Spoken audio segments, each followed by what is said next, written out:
This fight unfolded almost exactly along the structural lines identified in the pre-fight breakdown and film study. Film don't lie. Andy Hiraoka required space to initiate, land, and terminate. Antuanne Russell's entire approach was built to remove that space.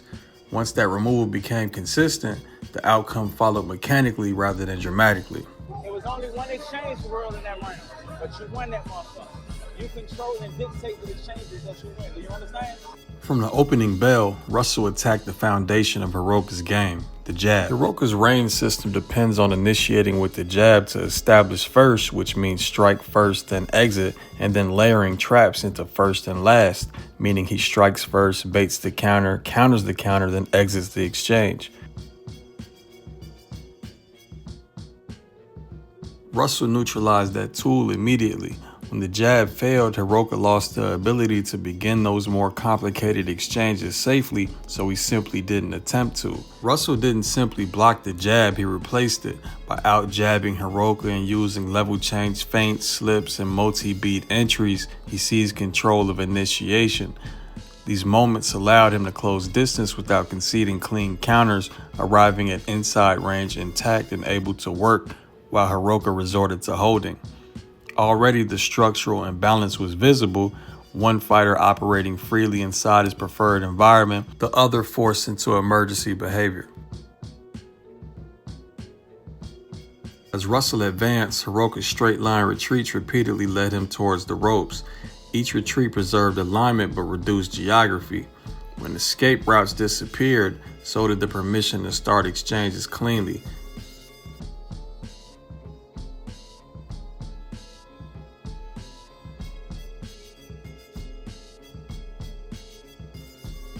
Without space to step back into, Hiraoka could no longer create the discrete encounters his system requires. Deprived of clean initiation, he fell back on single mid-range jabs, which were countered immediately.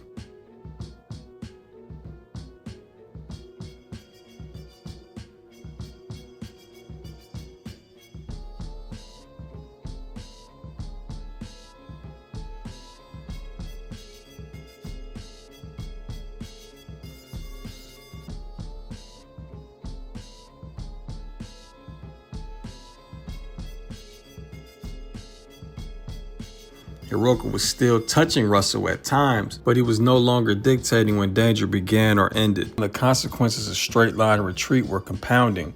Russell's pressure drove Hiraoka into positions where his counters couldn't be followed by safe exits.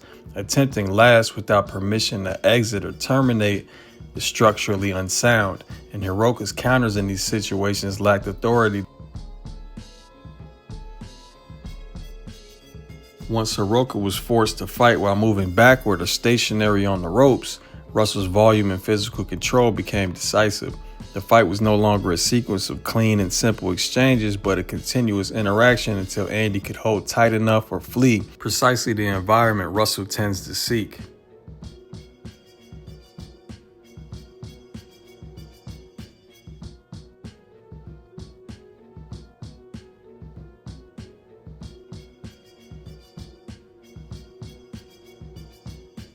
An interesting deviation occurred in the middle rounds when Russell began backing off and inviting Hiraoka forward, which is a way to make a negative fighter come to the aggressive fighter instead of the opposite.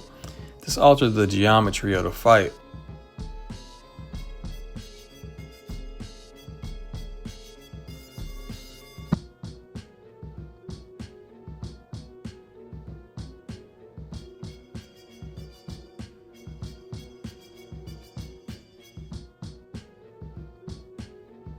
With room to advance, Hiraoka accepted mid-range to inside exchanges more willingly and landed harder shots, including body work that had been completely absent early.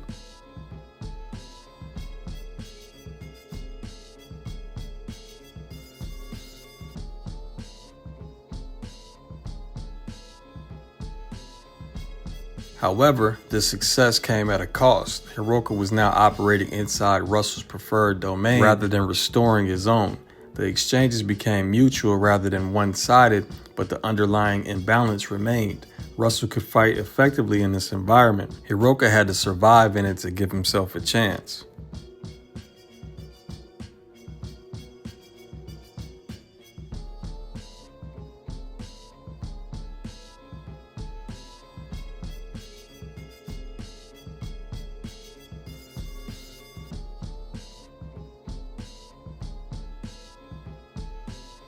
Low blows and inaccuracy from Hiraoka during these rounds further reflected a system unaccustomed and under strain, as he even had a point taken for one of the most egregious low blows I've ever seen. In that Russell corner, Russell needs to do something, find a dog in him, because Hiraoka is doing things that pretty significant low blows. We take a look at this replay. Yes, Gary Antuanne Russell was bending over.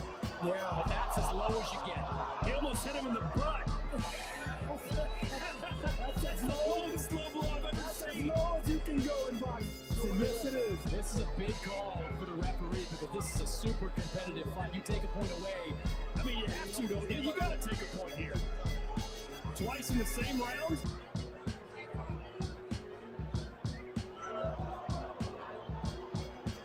Here it comes. 1 point deduction, low blow. 1 point deduction, low blow. 1 point deduction, low blow. And I don't think there was any malice on the part of Andy Hiraoka. Russell would start to add in lateral movement in the form of step-arounds or step-throughs, gaining advantageous weak side positions. These angles allowed Russell to strike while denying Hiraoka direct counters, reinforcing control without needing constant forward collision, allowing him the ability to terminate inside exchanges at will.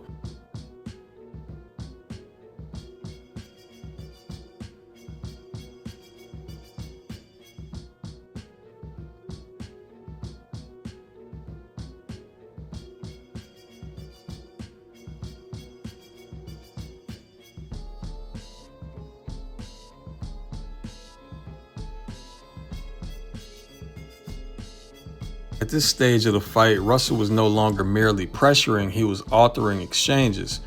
He could box at range, step around in new angles, or close distance at will. Hiraoka, by contrast, was being forced into an exchange environment that is mostly foreign to him, as he couldn't terminate exchanges properly on the inside and would often step out in straight lines with his head on the center line.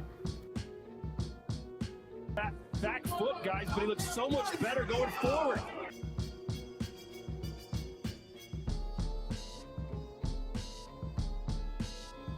Despite losing structural control early, Hiraoka remained dangerous enough to prevent reckless pursuit. Occasional clean shots, particularly when Russell paused in a high guard or became stationary, demonstrated the sustained threat of power. These moments explain why Russell never abandoned discipline entirely. However, isolated success didn't translate into sustained momentum. Without the ability to repeat first or last win conditions reliably, Hiraoka's offense appeared occasional rather than cumulative. The championship round showed a Russell who could afford to box rather than hunt. With initiation, interaction, and termination all effectively under his influence, he no longer needed to force exchanges. Step-arounds and controlled offense allowed him to win rounds while minimizing risk. The fight ended not with dramatic collapse, but with clear structural dominance reflected in wide scorecards.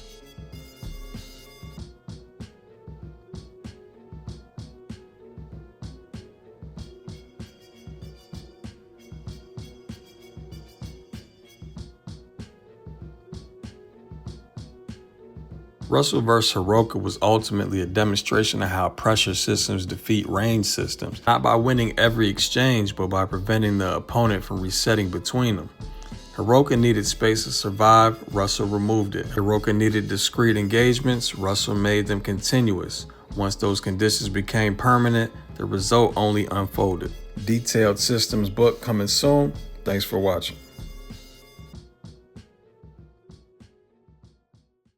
Fight fam. Boxing is called the sweet science for a reason. Every slip, every counter, every trap, it's all hidden in the details. At Boxing Gems, we break down those details frame by frame so fans can see the art behind the fight. If you enjoy our YouTube film studies and want to go deeper down the rabbit hole, Patreon is the place.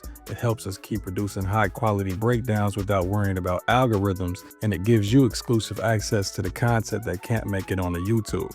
Get extended live stream breakdowns with more detail and analysis. Ask your own questions in the 24/7 chats, decide what fights or fighters we cover, and get personalized private analysis. Your support means we can keep studying the sport we love and showing why boxing is the most beautiful science. Join the Boxing Gems community on Patreon and let's keep breaking down the fight game together.